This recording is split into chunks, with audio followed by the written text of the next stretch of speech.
Hello everyone, welcome to net prep with Sakshi. Today जो हमारा topic है वो है models of mass communication. It is a very important topic of NTA NET, क्योंकि इससे बहुत बार क्वेश्चंस आपका पूछा जाता है पेपर 1 में। और जो मॉडल्स हैं उसके बारे में बहुत बार क्वेश्चन आता है आपके पेपर में। So let's get started. हम इसके बारे में थोड़ा पढ़ते हैं। सबसे पहले जो आपका है, इसको कितने 3 कैटेगरीज में डिवाइड किया गया है इन मॉडल्स को। सबसे पहले आपका लीनियर मॉडल है, दूसरा आपका ट्रांजैक्शनल होते हैं, और तीसरे आपके जो होते हैं वो है इंटरैक्टिव मॉडल्स। ठीक है, तो लीनियर क्या होते हैं? सबसे पहले लीनियर मॉडल जो होते हैं उसमें आपकी जो इन्फॉर्मेशन होती है वो सिर्फ एक ही डायरेक्शन में ट्रैवल करती है, फ्रॉम सेंडर टू रिसीवर। ठीक है, आप जो भी ये मॉडल्स होते हैं इसमें आप जो सेंडर होता है वो सिर्फ अपना मैसेज जो है वो कन्वे कर देता है उसमें। उसके बाद उसको रिसीवर का फीडबैक या रिसीवर का जो भी ओपिनियन होता है वो उसके बाद उसको नहीं मिल पाता, या उसमें ऐसा उन मॉडल्स में कुछ ऐसा बताया नहीं गया है कि आपका जो फीडबैक है वो कैसे आएगा। ठीक है, तो ये जो होते हैं आपके लीनियर मॉडल, सिर्फ इसमें इतना ही बताया गया है कि हाँ, जो सेंडर है वो मैसेज को भेजता है और रिसीवर जो है वो मैसेज को ग्रास्प करता है। तो वो रिसीवर दोबारा अपना ओपिनियन कैसे पहुंचा पाएगा सेंडर से वो सेंडर के पास, वो उसमें नहीं बताया गया है। ठीक है, तो ये इसका एक बहुत बड़ा ड्रॉबैक भी कहा जाता है कि इसमें फीडबैक का जो एक कैरेक्टरिस्टिक है वो नहीं है, तो इसीलिए इसको इनकम्प्लीट भी हम कह सकते हैं।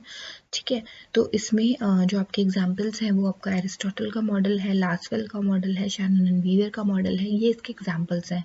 तो कभी भी आपसे ऐसा पूछा जा सकता है कि which of these comes under the category of linear model, या इनमें से कौन से लीनियर मॉडल हैं। तो उसमें आपको ये एग्जांपल्स दिए जा सकते हैं, जैसे आपका एरिस्टोटल दे दिया, बाकी सब आपके नॉन लीनियर या इंटरैक्टिव या ट्रांजैक्शनल दे दिए। तो आपको बताना पड़ेगा कि इसमें से कौन सा आपका लीनियर मॉडल है, तो ये आपको पता होना चाहिए। तो नेक्स्ट है आपका, इसके जो मेन कंपोनेंट्स होते हैं लीनियर मॉडल के, वो जो सेंडर होता है, सेंडर जैसे कि आपको पता है जो भी मैसेज सेंड करता है, जैसे अभी मैं आपके लिए एक सेंडर हूँ जो मैं आपको इन्फॉर्मेशन दे रही हूँ मॉडल्स ऑफ मास कम्युनिकेशन के बारे में, तो मैं अभी आपके लिए सेंडर हूँ। ठीक है, इनकोडिंग, इनकोडिंग का मतलब होता है कि जैसे जो सेंडर होता है वो सर्टेन कोड्स में अपने मैसेज को सर्टेन कोड्स में इनकोड करके रिसीवर के पास भेजता है। जैसे कि अभी मैं आपसे बात कर रही हूँ तो मेरे को जो मुझे कोड है वो मेरे पास वो है लैंग्वेज। अगर मैं हिंदी लैंग्वेज में बात कर रही हूँ तो मेरा जो कोड है वो हिंदी लैंग्वेज है, और आपको भी हिंदी लैंग्वेज आती है, इसीलिए आप उसको डिकोड कर पा रहे हो। तो एनकोडिंग का मतलब होता है कि अगर मैं कोई ऐसी भाषा में आपसे बात करूँ जिसको आप डिकोड ना कर पाएँ, आप जो नहीं जानते हो, तो वो एनकोडिंग किसी काम की नहीं होती। तो एनकोड हमेशा सेंडर को उस तरीके से या उस कोड में करना चाहिए जो रिसीवर आसानी से उस चीज़ को डिकोड कर सके या समझ सके। नेक्स्ट है आपका मैसेज। मैसेज वो इन्फॉर्मेशन है जो आप भेजना चाहते हैं, या आपके पास जो सेंडर है उसके पास वो इन्फॉर्मेशन है, वो उसको ट्रांसफ़र करना चाहता है। जैसे कि मैं मेरे मॉडल्स ऑफ मास कम्युनिकेशन के बारे में जो भी मुझे नॉलेज है मैं आप लोगों को बता रही हूँ। तो अभी ये जो मैसेज हुआ ये आपका मॉडल्स ऑफ मास कम्युनिकेशन की इन्फॉर्मेशन है। रिसीवर, आपको पता है रिसीवर वो पर्टिकुलर पर्सन है जिसके लिए पूरा जो प्रोसेस है वो हो रहा है, जिसके लिए सेंडर एक मैसेज जो है या इन्फॉर्मेशन जो है वो सेंड करता है। तो रिसीवर वही है, जैसे अभी आप मेरे जो भी मैं सेंड कर रही हूँ आपको इन्फॉर्मेशन, आप एज ए रिसीवर उसको ग्रास्प कर रहे हैं। तो आप लोग अभी इस वीडियो के लिए या आप मेरे इन्फॉर्मेशन के लिए आप लोग रिसीवर हैं। नेक्स्ट है आपका डिकोडिंग। डिकोडिंग जैसे मैंने आपको बताया कि जो सेंडर है वो इनकोड करता है और जो रिसीवर है वो डिकोड करता है। सेंडर इनकोड करता है उस पर्टिकुलर कोड्स में जो जिससे कि रिसीवर के लिए इजी हो उस चीज़ को डिकोड करना, या वो उससे फेमिलियर हो उन कोड से, ताकि वो उसको इजीली डिकोड कर सके। अगर वो ऐसे कोड्स में होगा जिसमें उसे, जैसे कि आपने देखा होगा कि जैसे कोई जैसे आपने सुना होगा, कभी मूवीज़ में देखा होगा आपने कि कोड्स में बातें होती हैं उनकी, जैसे रॉ है या आईएसआई है तो वो बोलते हैं कि इन्होंने कोड्स पे बातें कर रखी हैं तो हमें इन्हें डिकोड करना है। तो वो चीज़ें, वो क्या होता है, कोडिंग होती है कि आप ऐसे कोड में कोडिंग कर रहे हो जिसमें दूसरे को, सामने वाले को नहीं पता, सिर्फ आपके रिसीवर को ही वो कोड पता है, तो इसीलिए सिर्फ वही डिकोड कर पाएगा और कोई डिकोड नहीं कर पाएगा। ठीक है। फिर आपका चैनल वही होता है जिसमें आप जो भी आपका मैसेज है जिसके थ्रू आप भेज रहे हैं, जो भी आपका वे आउट है जिसके जिसके थ्रू आप अपना मैसेज भेजते हैं, तो चैनल कुछ भी हो सकता है आपका। जो आप बात कर रहे हैं, जैसे कि अभी हम यूट्यूब चैनल के थ्रू बात कर रहे हैं, तो यूट्यूब एक चैनल है जिससे हम आगे आप तक बात पहुंचा रहे हैं। तो जो भी एक वे होता है जिससे कि आपका मैसेज पहुंचता है किसी और के पास, वो आपका चैनल कहलाता है। ठीक है। फिर आपका इफेक्ट क्या हो रहा है, आपके, आप जो भी बात कर रहे हो, आप जो भी मैसेज दे रहे हो, सेंडर जो भी मैसेज दे रहा है रिसीवर को, उसका क्या इफेक्ट हो रहा है रिसीवर के ऊपर। ठीक है। कई बार उसका इफेक्ट पॉजिटिव भी होता है, कई बार नेगेटिव भी होता है। जैसे कि कई बार जब सेंडर कोई ऐसा मैसेज भेजता है जो रिसीवर को प्रॉपरली समझ नहीं आता, जैसा कि सेंडर ने इंटेंड किया हो या उसने जैसा वो कहना चाह रहा हो, वैसा इंटेंडेड मैसेज जो है वो रिसीवर नहीं समझ पाता, तो वहाँ पे आपका इफेक्ट जो होता है वो नेगेटिव हो जाता है। और जब आपका जो सेंडर है वो प्रॉपरली अपना मैसेज भेज के जो इंटेंडेड इंफॉर्मेशन है वही रिसीवर तक पहुँचती है, देन जो वो इफेक्ट होता है वो पॉजिटिव हो जाता है। तो इफेक्ट वो असर होता है जो आपके रिसीवर्स के ऊपर होता है उस इंफॉर्मेशन को सुनने के बाद। नेक्स्ट इज योर नॉइज आपके जो भी बैरियर्स होते हैं, जब भी आप बात कर रहे हो किसी से और बीच में कोई खट खट की साउंड आ रही है या क्लॉक टिकिंग कर रही है या कोई बीच में बोलने लग जाए, दीज आर कॉल्ड बैरियर्स। जब भी आप बात कर रहे हो और बीच में कोई इंटरप्ट कर दे या कोई भी चीज़, वो चाहे आपका फिजिकल हो या साइकोलॉजिकल हो या फिजियोलॉजिकल हो। साइकोलॉजिकल मीन्स आपका जो दिमाग है या जो आपको ब्रेन है, आप उस टाइम आप एब्सेंट माइंडेड बैठे हो, आपका दिमाग कहीं और है, आप कुछ और सोच रहे हो, या आपका दिमाग कई बार आपने देखा होगा क्लास में बच्चे होते हैं वो टीचर की बातों पे ध्यान नहीं दे रहे होते, इधर उधर शैतानी कर रहे होते हैं, तो वो आपका साइकोलॉजिकल बैरियर है। फिजियोलॉजिकल का बैरियर का मतलब है कि आप किसी चीज़ में रिटार्डेड हैं या आपकी कोई प्रॉब्लम है जिसकी वजह से आप नहीं सीख पा रहे हो। जैसे कि आपने देखा होगा रिटार्डेड बच्चे होते हैं, वो इतनी आसानी से मतलब वो चीज़ों को नहीं समझ पाते, उनको कोई प्रॉब्लम होती है, तो वो आपके फिजियोलॉजिकल बैरियर हो गए।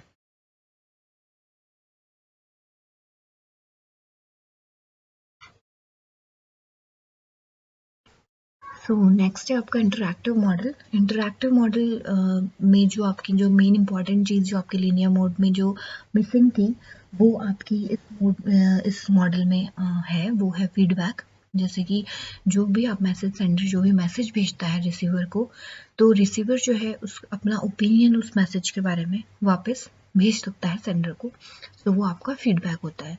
तो इस मॉडल में इंटरैक्टिव में और ट्रांजैक्शनल में फीडबैक आपका प्रेजेंट है, एक्नॉलेज किया गया है। ठीक है। सो फीडबैक जो होता है आपको किस चीज़ से इन्फ्लुएंस होता है, आपका एनवायरनमेंट से, नॉइज से, जैसे कि मैंने आपको बताया कि जो नॉइज होता है वो आपका बैरियर होता है। ठीक है। फील्ड ऑफ रेफरेंस जो होता है वो मैंने आपको बताया है पहले भी, ये पता नहीं इस वीडियो में नहीं बताया शायद। फील्ड ऑफ रेफरेंस का मतलब होता है कि रिसीवर के दिमाग में ऑलरेडी कुछ कॉन्सेप्ट्स होते हैं किसी चीज़ के बारे में। ये मैं आपको भी और क्लियर करूँगी जब ये आगे इसमें उसमें वो आएगा, कंपोनेंट्स में आएगा। सो एक ऑलरेडी कॉन्सेप्ट होता है रिसीवर के माइंड में। ठीक है। तो उससे इफेक्ट पड़ता है उसके फीडबैक पे कि उसने उसको कैसे समझा, उस मैसेज को कैसे समझा और कैसे उसको ग्रास्प किया। ठीक है। सो उसका जो एग्जाम्पल है वो है विल्बर श्राम का जो मॉडल है, वो इंटरैक्टिव मॉडल का एग्जाम्पल है। इसके जो कंपोनेंट्स हैं वो है आपका फीडबैक, जो मैंने आपको बताया, कभी कभी ये पॉजिटिव होता है, कभी नेगेटिव होता है। जब जैसा सेंडर इंटेंड करता है, जब वैसा ही आपको फीडबैक मिलता है, वैसे ही आप जैसा चाहते हैं वैसे ही आपको रिस्पॉन्स मिलता है, तो वो आपका पॉजिटिव फीडबैक होता है। लेकिन कभी कभी ये होता है जो आपकी एक्सपेक्टेशन से आपकी एक्सपेक्टेशन के अगेंस्ट होता है, अगेंस्ट ये ए नहीं है, against the expectation of the sender, तो वो आपका नेगेटिव फीडबैक होता है। तो आपका जो फीडबैक होता है वो पॉजिटिव भी हो सकता है और नेगेटिव भी हो सकता है। फील्ड ऑफ रेफरेंस जो होता है वो आपके जो मैंने आपको बताया, जैसे कि कॉन्सेप्ट्स पहले ही डेवलप हो चुके होते हैं रिसीवर के दिमाग में, चाहे वो आपके पास्ट एक्सपीरियंस से हों या कल्चरल बिलीफ से हों या साइकोलॉजिकल फेयर्स हों। जैसे कि पास्ट एक्सपीरियंस फॉर एग्जांपल, जैसे कि आपको किसी चीज़ के बारे में ऑलरेडी पता है, जैसे कि मैं आपको वीडियो बना रही हूँ, तो आपको अगर एंटी नेट के बारे में थोड़ा बहुत पता है तो आप उस चीज़ को आप उस वीडियो को देखेंगे, लेकिन आपको पता ही नहीं है कि एंटी नेट क्या होता है, तो ये वीडियो आपके लिए वेस्ट है। तो ये पास्ट एक्सपीरियंस है, आपने उसका हो सकता है आपने अटेम्प्ट दिए हों इसके एंटी नेट के, तो आपको और अच्छे से पता होगा कि क्या होता है एंटी नेट। तो ये आपके पास्ट एक्सपीरियंसेस होते हैं जिसके बारे में आप किसी चीज़ के बारे में ऑलरेडी आपके दिमाग में कोई कॉन्सेप्ट होता है।